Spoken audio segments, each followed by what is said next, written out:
I had this client who was a mathematical genius, a clinical client. He taught me a lot of things I didn't know and I hadn't learned as a statistician. And one of the things he talked to me about was the Pareto principle. And so I went and looked into that in some depth. And so I found, for example, that it's such a strange phenomenon. It's like the square root of the number of people operating in a specific discipline produce half the output. That's the law. And so there's 1,000 scientists working on a particular, in a discipline. 30 of them publish half the papers. And you can look across, it's the same with basketball, hoops successfully managed, hockey goals scored, soccer goals scored, records produced, books written, books sold, records sold. It's like everywhere, this law, this weird square root law. Sometimes people sum that up as the 80-20 principle, but it implies, for example, if you have an organization with 10,000 people, 100 of them are doing half the work. Now, if you have 10, it's 3, and that's not so bad, but at 10,000, it's 100. And you think, no way. It's like, well, if you meet some of those people who might be in that 100, you might think differently. So, and this looks like there's some fundamental rule. And so imagine one distribution would be talent. And so you need to be in, say, the top 10%, but that's not enough. You also need, I don't know, you need to be in the top 10% of education, say, to be a successful research scientist. And the juxtaposition of those two curves produces a real fractional percentage, and those people are hyper qualified for that particular enterprise. The smaller the game, the less the gain at the top, but we expand the games continually with technology, and recording is an excellent example of that. And so I guess what we hope is that we produce enough new games so that everybody can win at something, but we're still funneling a tremendous number of resources to people at the top of whatever the game is, especially as these games become big.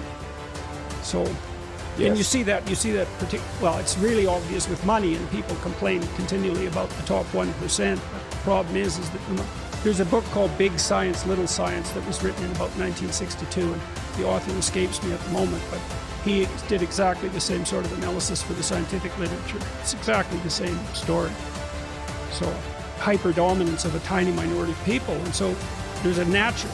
It's something like positive feedback loops too, isn't it? And I've noticed this as I've become more famous, I suppose, is that you get known and some more people know you, and some more people are likely to attend to you, and then more people are willing to talk to you because you have an audience, and so that drives the expansion of the audience, and your connection network grows at the same time, and you have more resources, and so it's a bunch of positive feedback loops moving upward. So I know there's this native Canadian tribe on the west coast, Haida. The Kwakwaka'wakws did the same thing. You know, in their societies, they'd have big chiefs, and the big chiefs would just accrue everything. And then now and then they'd have a potlatch and give it all away. And then their status was dependent on their ability to give a lot away. And that stabilized their society. Now, those were made illegal by the Canadian government.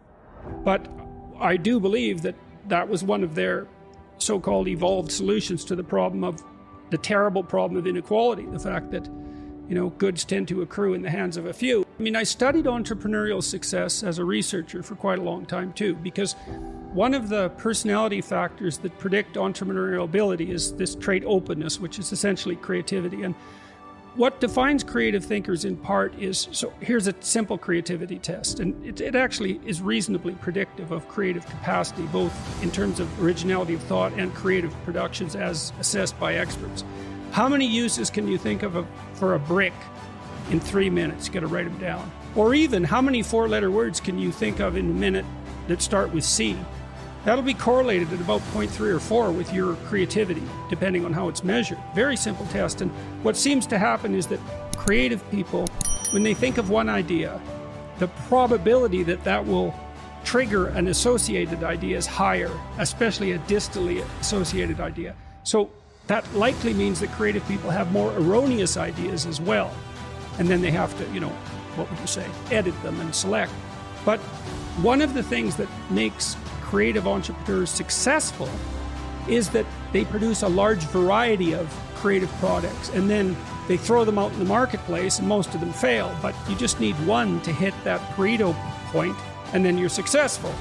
So you throw, you throw some, what do? You throw a mess at the wall and see what sticks, essentially. And most entrepreneurs, before they're successful, have had a very large number of failures.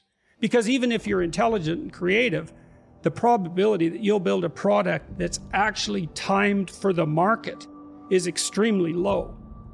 So, well, what do? Well, you create more, and that's what happens. That's what creative people are essentially biologically predisposed to do. So I think that, I think that principle, that underlying principle of positive feedback loops and, the combination of scarcity of ability and resources, I think it accounts for all those inequalities. So, the question is, what do we do about that?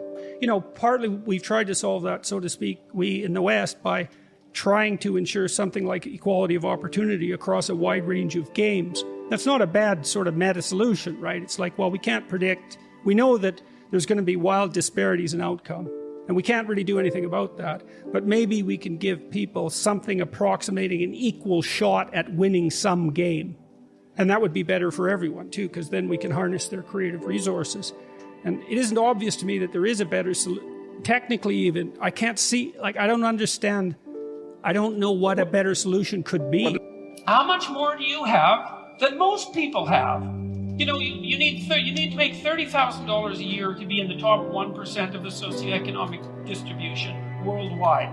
You always hear about the 1%, right? The evil 1%. And they churn, by the way, because it's not the same people all the time. And by historical standards, you're doing a hell of a lot better than the top 1%. I can tell you that. I read a nice article by a coalition called Human Progress the other day, and they were comparing the typical middle-class person who lives now with Rockefellers in the 1919s, and say, well, would you rather be a middle-class person now or Nelson Rockefeller in 1919? And the answer seemed pretty damn clear that, well, if you were Nelson Rockefeller, then you would have been richer than anyone else. And there's something to be said for that status, right? Because people do like to have more than others.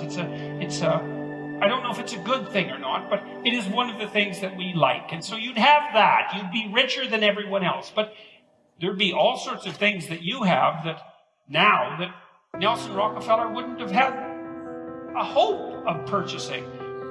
Well, I think it depends to some degree on each individual. You can find status and meaning in your family.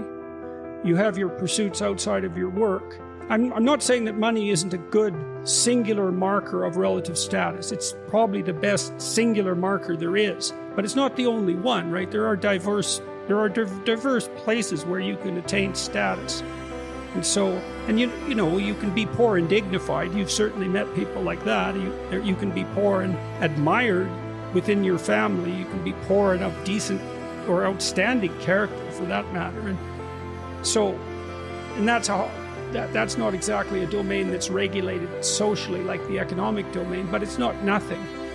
And by the same token, you can sacrifice a lot of those things to economic pursuit, and then you'll have lots of money, but man, your life sucks in 50 different ways. So I don't know if that's a sufficient solution, but it's not nothing.